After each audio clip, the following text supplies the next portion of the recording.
ভাই আমার 10 লিটার তেল দেন না, খুব ইমার্জেন্সি দরকার। অকটেন নেবেন না পেট্রোল নেবেন? প্রাইভেট কার তো অকটেন লাগবো। এই তো সুযোগ, দেখা তো মনে হইতেছে টিয়াওয়ালা লোক। ভাই অকটেন তো নাই। ভাই দেন না, ম্যানেজ করে দিতে পারেন কিনা? আমি একজন ডাক্তার, ইমার্জেন্সি হসপিটাল যাইতে হইব, আমার জন্য অনেকগুলো রুগী বসে রয়েছে। তেল তো নাই, তবে আরেক জায়গায় থেকে ব্যবস্থা করে দেওয়ান যাইব। 350 টাকা করে লিটার পড়বো, নিবেন?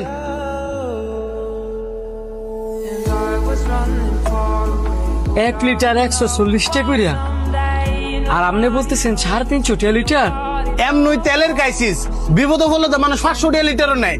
আর আপনার ডাক্তার মানুষ দিকে আপনার তো কমই কইছি। এখন আপনি যদি নেন তাহলে আইনা দিমু। আপনি কিন্তু জুলুম করতেছেন, ভুলে যায় না। জুলুমকারীরে কিন্তু আল্লাহ পাক পছন্দ করে না। বিপদে কিন্তু আপনিও পড়তে পারেন। এত কথা শুনতাম না, এটা আমার ব্যবসা। এখন তেল আপনি কি নিবেন? ঠিক আছে দেন।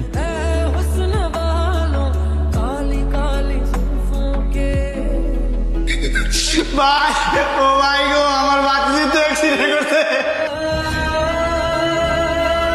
আরে হাসপাতালে লেগেছে, তুমি তাড়াতাড়ি আয়।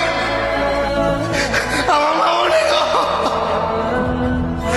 ডাক্তার সাহেব, ও ডাক্তার সাহেব, আমার মায়ের বাঁচান ডাক্তার সাহেব।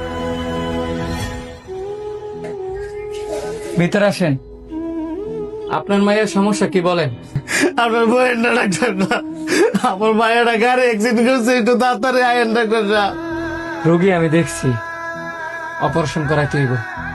আগে বিল পরিশোধ করেন, তারপর অপারেশন। স্যার কত টাকা দাম লাগবো? এই ধরেন 1-1.5 লাখ। আর এটা যেহেতু আমার ব্যবসা, আপনি 3 লাখ দিতে হইব। ব্যবসা মানে? স্যার ডাক্তারের ধর্ম তো রুগীরে সেবা করা। ও, ডাক্তারের ধর্ম সেবা করা, আর আপনাদের ধর্ম কি জুলুম করা?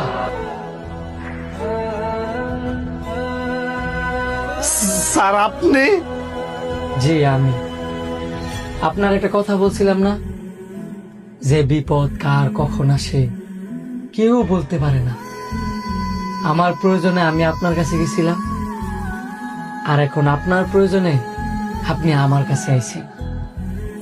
একটা মানুষ বিপদে পড়লে তার কাছ থেকে জুলুম করে ব্যবসা করতে হইব, এটা কোন ধর্মের মধ্যে আছে?